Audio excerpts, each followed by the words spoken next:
Hello my dear students of standard 9th. Welcome to all of you in today's online class.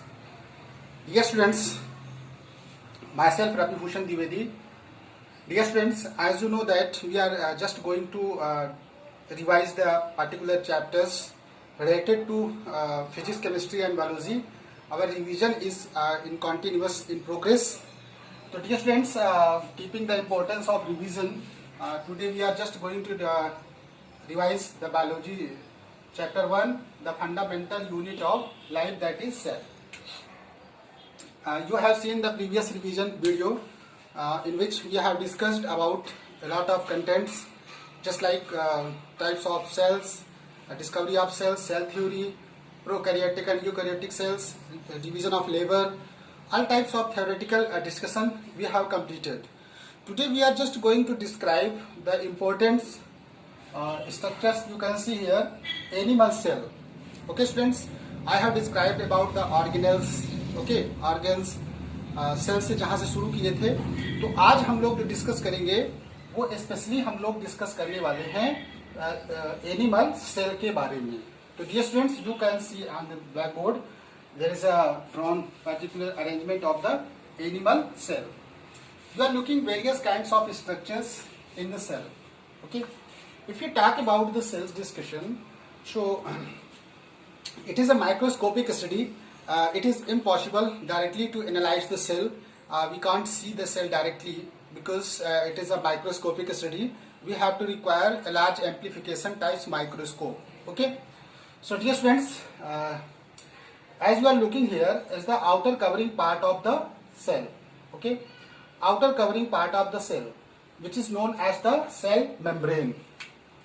It is a cell membrane. Students, as you are looking here, this is the outer covering part of the cell. Inside that you can find the many organelles inside that. We will talk about that.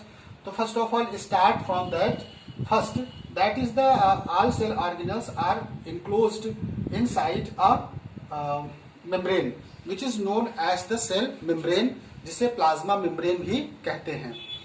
तो जो cell है उसमें जो ये covering part है that is the plasma membrane. It is living part. It is made up of the lipids, proteins and carbohydrates. तो carbohydrates क्या होता है students? Carbon, hydrogen and oxygen से कंपाउंड्स जो मिलके बनते हैं उसको कार्बोहाइड्रेट्स कहा जाता है. तो ये जो हमारी सिलेक्टिवली परमेबल मेम्ब्रेन है इसकी थिकनेस कितनी है वहीं से अंदाजा लगा लीजिए. इसकी थिकनेस जो है वो 7 नैनोमीटर है.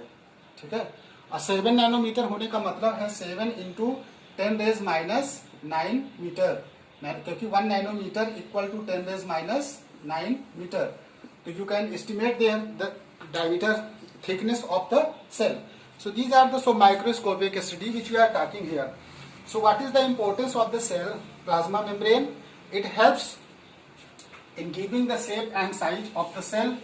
Okay, and it also maintains the movement of the water molecule, movement of the materials from inside to outside and from outside to inside.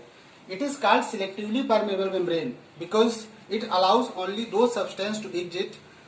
There is some specific quality because it will allow only those substances which will want to release it, and it only permit only to enter that molecules substance which are allowed here. So there, as you know that the waste materials can release from the cells. Okay, water molecule can movement, osmosis और diffusion में आपने देखा है. तो cell जो होती है plays very important role in that way. Okay, तो फंक्शन आपने देखा है कि it gives the shape and size of the cells. Okay, and it is called selectively permeable membrane. इसीलिए इसको कहते हैं selectively permeable membrane and plasma membrane, and it is made up of the lipids, proteins, carbohydrates. Okay, इसीलिए इसको कहते हैं it is a living part of the cell. But in case of the plant cells, if you want to study the plant cells, we will study there that in case of plants, cell wall is present, which is the rough surface and made up of the cellulose. वो क्या होते हैं? Rough type के होते हैं. तो उसमें आप प्लांट सेल में पढ़ोगे तो वो सेलुलोज से बनी हुई होती है जिसे कहते हैं सेल वॉल. तो we will study in next video specially plant cells. Today we are confined here to only study animal cell.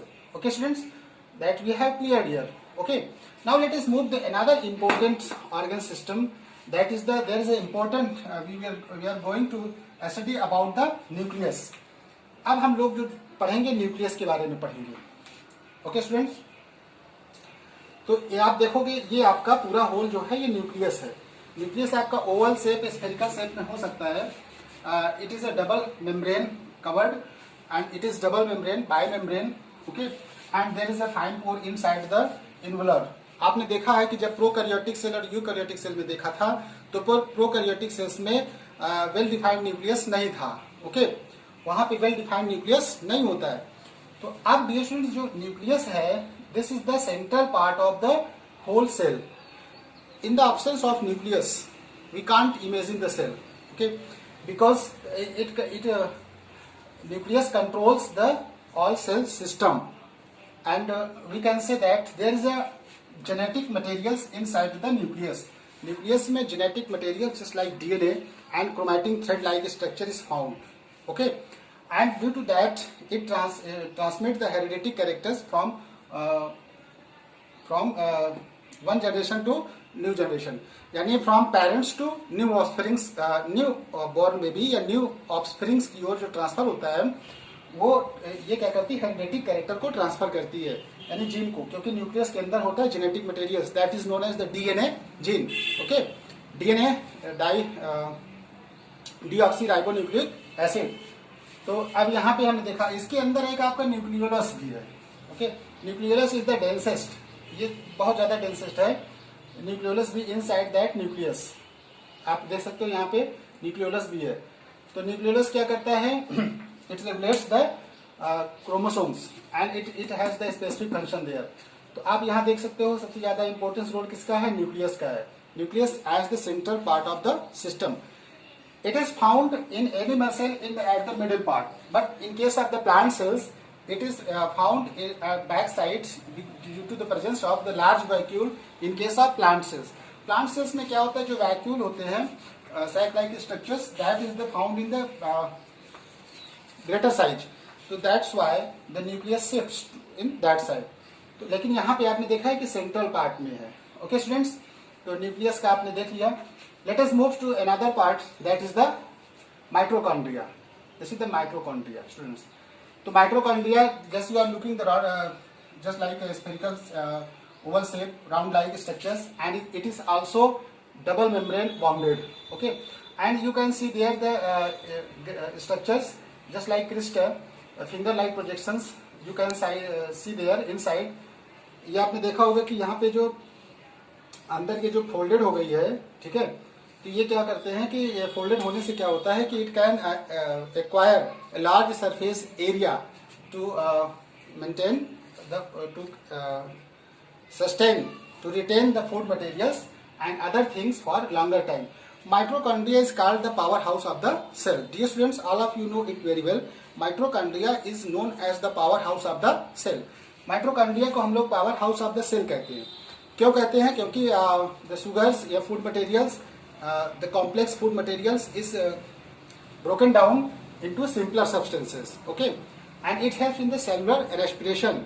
Okay, and therefore we can say here that mitochondria plays very important role there. Okay, it can varies from cell to cell. The number of mitochondria can be found changed from cell to cell. So you are looking here the mitochondria, which is known as the powerhouse of the cell. Okay, energy is released. Another part here, students, as you are looking here, the lysosomes. Lysosomes, what is the important role of the lysosomes? Lysosomes are found in that way. It is also double membrane bounded. Lysosomes are known as the suicidal bags. Lysosomes को हम लोग suicidal bag भी कहते हैं. It is the digestive bags. It is digestive enzyme because it contains some certain types of enzyme which plays very important role in metabolic reactions, and it also cleans the cell organelles and cell when washed cells या organelles, waste of the organelles, it plays very important role in cleaning. जैसे मान लो cell dead हो गए, cell organelles वो हो गए, तो ये क्या करता है, उसको absorb कर लेता है. That's why it is known as the suicidal bag. इसीलिए इसको suicidal bag भी कहते हैं. Lysosomes also known as the suicidal bag, and it plays very important role in keeping the cells very clean. अब क्या होता है कि लाइसोसोम्स ये ऐसे वर्क करता है. Dear students, here you can find the ribosomes. आप देखो यहाँ पे TV like very dot like structures, granules, very small dense like structures. You are looking here the ribosomes. Ribosomes plays very important role in protein synthesis. तो protein के synthesis में, protein का संश्लेषण करने में सबसे जो रोल साइट है that is the ribosomes. Okay, तो राइबोसोम्स के में क्या होता है कि प्रोटीन का सिंथेसिस होता है स्टूडेंट्स. तो राइबोसोम्स यहाँ पे आप देख सकते हो, ribosomes plays very important role in protein synthesis. Protein के सिंथेसिस में राइबोसोम्स का बहुत ही इंपॉर्टेंट रोल है. Okay, and it contains the RNA and protein. तो आरएनए और protein, okay, RNA ribonucleic acid. तो यहाँ पे आप देख सकते हो कि ribosomes you are looking here inside that. Okay students, now let us move toward another point that is the endoplasmic reticulum. Endoplasmic reticulum आप देख सकते हो, ये आपका ईआर जो होता है एंडोप्लाज्मिक रेटिकुलम, ये दो प्रकार का आपको दिख रहा है. एक रफ एंडोप्लाज्मिक रेटिकुलम, एक होता है स्मूथ एंडोप्लाज्मिक रेटिकुलम. तो इसको रफ एंडोप्लाज्मिक रेटिकुलम जो आप देख सकते हो, यहाँ पे न्यूक्लियस अटैच भी है, क्योंकि न्यूक्लियस से जेनेटिक मटेरियल्स जब ट्रांसफर होंगे तो ये क्या करेगा, एंडोप्लाज्मिक रेटिकुलम का वर्क होता है कि इट इंटरनल ट्रांसपोर्टेशन सिस्टम, यानी ये क्या करता है कि जो जेनेटिक मटेरियल है ये क्या करता है, एंडोप्लाज्मिक रेटिकुलम ट्रांसफर करता है. ठीक है, अब ट्रांसफर करेगा तो फिर इसको फाइनली ट्रांसमिट कौन करेगा, पैकेजेस एंड बैगेज, ये पैक करके उसको सेंड कौन करेगा, गोल्गी ऑपरेटर्स. गोल्गी ऑपरेटर्स आप देख सकते हैं, Golgi body which is present there. तो आप यहाँ पे एंडोप्लाज्मिक रेटिकुलम इसको रफ और स्मूथ क्यों कहते हैं, on the basis of presence of the ribosomes. Ribosomes की प्रेजेंस में आप देखो यहाँ तक यहाँ पे राइबोसोम्स प्रेजेंट है. ठीक है, तो राइबोसोम्स जब ये प्रेजेंट है इसको हम लोग कहते हैं rough endoplasmic reticulum.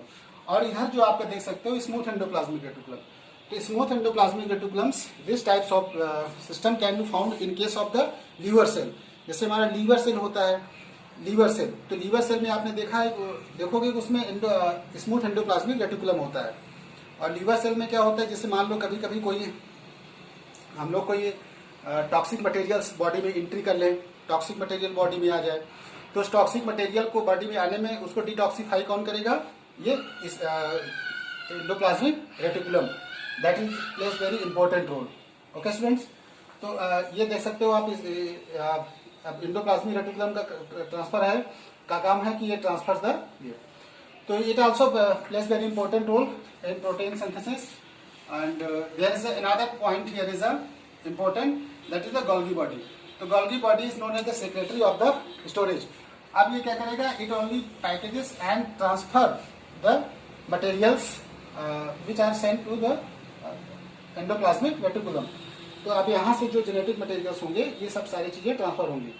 So dear students, we have discussed about the ribosomes, endoplasmic, और आप देखोगे कि ये जो पूरा होल ऑर्गेनल सिस्टम है, ये आपके पूरे सेल्स में fluid like, jelly like structures, transparent structures, okay, जो फैटी एसिड स्टेरॉइड से बना होता है, that is known as the cytoplasm. तो यहाँ पे आप देखो ये पूरा जो होल स्ट्रक्चर्स है जिसमें सारे ऑर्गेनल्स आपके प्रेजेंट हैं, तो ये आपका जो पूरा है सिस्टम, इसे साइटोप्लाज्म कहते हैं. Cytoplasm is transparent. ये जो पूरा होल आपको दिखेगा इस ऑर्गन को हटाने के बाद, तो जितना इसमें और सारी चीजें हैं, that is known as the cytoplasm. तो cytoplasm is the jelly-like structures found inside the cell. तो अब jelly-like structure है, ट्रांसपेरेंट मटेरियल है, जिसमें और सेल ऑर्गेनल्स क्या करते हैं, फ्लोट करते हैं.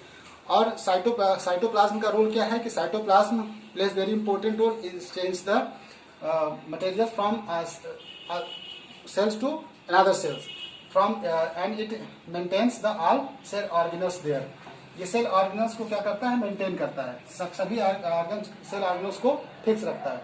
तो cytoplasm plays very important role also. Dear friends, this is very important role to keep the learning and you have to remember all the specific function of the system that we are discussing about here. Okay students, I hope all of you have got it clearly. All the things are clear, because we are totally here confined to describe only animal cells, in my next video you will observe there, we will discussing about that, we will be discussing there plant cells. Okay, we will discuss in next video especially plant cells. So we will and after that, after discussing that, after making discussion, we will compare the plant cell and animal cells, because there are some organs, there are some organelles which are dead, and there are some organelles which are living. So you have to identify there. जैसे मैंने यहाँ बताया आपको, plasma membrane is the living part of the cells. Okay, तो जैसे plasma membrane को आपको याद रखना है, न्यूक्लियस को याद रखना है. न्यूक्लियस में क्या होता है? क्रोमेटिक मटेरियल होता है, डीएनए होता है. ठीक है, डीएनए जो होता है वो डीएनए और राइबोसोम्स, जैसे मैंने आपको बताया, ये सारे स्पेसिफिक फंक्शन आपको याद होंगे, तभी आप you can do better in examination purpose. Okay students, because you have to only identify the specific function of the organelles which we are discussing here. Thank you students for watching this video, but the homework will be given to you at last of the video. So you have to watch the video till the end so that you can get the proper homework. Okay. Thank you students for watching today's video.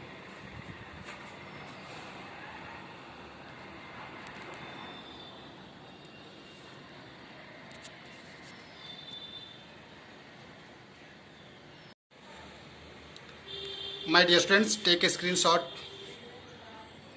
of today's homework. Take a screenshot. Dear students, all of you have to take a screenshot just by clicking, so that you can get the proper homework. Okay students, thank you for taking.